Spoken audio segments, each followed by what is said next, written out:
চলে আসলাম আজকে সকালের জলখাবারে। আজকে আবার একটু অন্যরকম হচ্ছে। আজকে হচ্ছে ডিম পাউরুটি টোস্ট। তো এই যে একটা বানিয়ে নিয়েছি, আর একটা এই যে বানাচ্ছি, এটা মেয়েকে দেবো। এই যে বলছে আমি কি ওই কাজ বন্ধ করে দিল নাকি ওরা, স্নানে যাবো। এই যে ডিম পাউরুটি টোস্ট হচ্ছে এদিকে, আর সাথে রয়েছে কলা, আর সাথে রয়েছে দেখো কলা নিয়ে এসছে, সিঙ্গাপুরি কলা। সিঙ্গাপুরি কলা বেশ ভালোই লাগে খেতে। সরু সরু মনে হচ্ছে নাকি, ভালো এগুলো মনে হয়, ওই বেশি মোটাগুলো ভালো লাগে না। এখানে একটা ছিল নাকি, নেই। এই যে মুখটা রয়েছে তাই বলছে। এই যে কলা নিয়ে এসছে, আমরা তো খাবোই।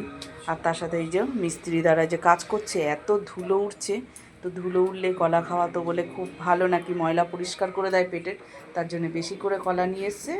ওই আমরাও খাবো আর ওই মিস্ত্রি দাদেরও দেবো। এই দেখো, আরে সসের পাতা দিয়ে দিলাম, ও সস দিয়ে খাবে। নিয়ে যা কলা, নিয়ে যা, পরে পরে পরে পরে আর খাওয়া, যখন খিদে পাবে আবার চাইবো। দেখো কোথা দিয়ে এসে নিয়ে গেল।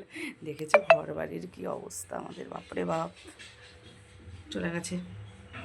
তাহলে এই হচ্ছে আজকে জলখাবার, কলা আর ডিম টোস্ট। চলো তাহলে এখন রাখি, দেখি ছোটোটাকে ডাকি, ওকে আবার পড়াতে আসবে। দেখো দেখেছো, ওই ঘর থেকে আসতে পারছি না, কাজ হচ্ছে। আমি ফোন করে বললাম যে রাজু উঠে বিছানা টিছানা পুরো ফ্রেশ কর, পড়াতে আসবে। তো দেখো এসে ডাকতে হলো, তারপরে উঠলো। ঘুম কাটে না, কি করে ঘুম কাটবে, রাত ভোর ঘুমোবে না কিছু না। এখন এগুলো সব গোছাবো, কি করব, ওইদিকে কাজ হচ্ছে বলে একটা ঘরের মধ্যে সমস্ত কিছু।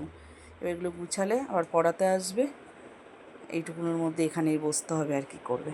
সব বিছানা টিছানা এখন গুছিয়ে নেবো। চলো বন্ধুরা, টাটা, ফ্রেশ করে নিই ঘরটা আগে।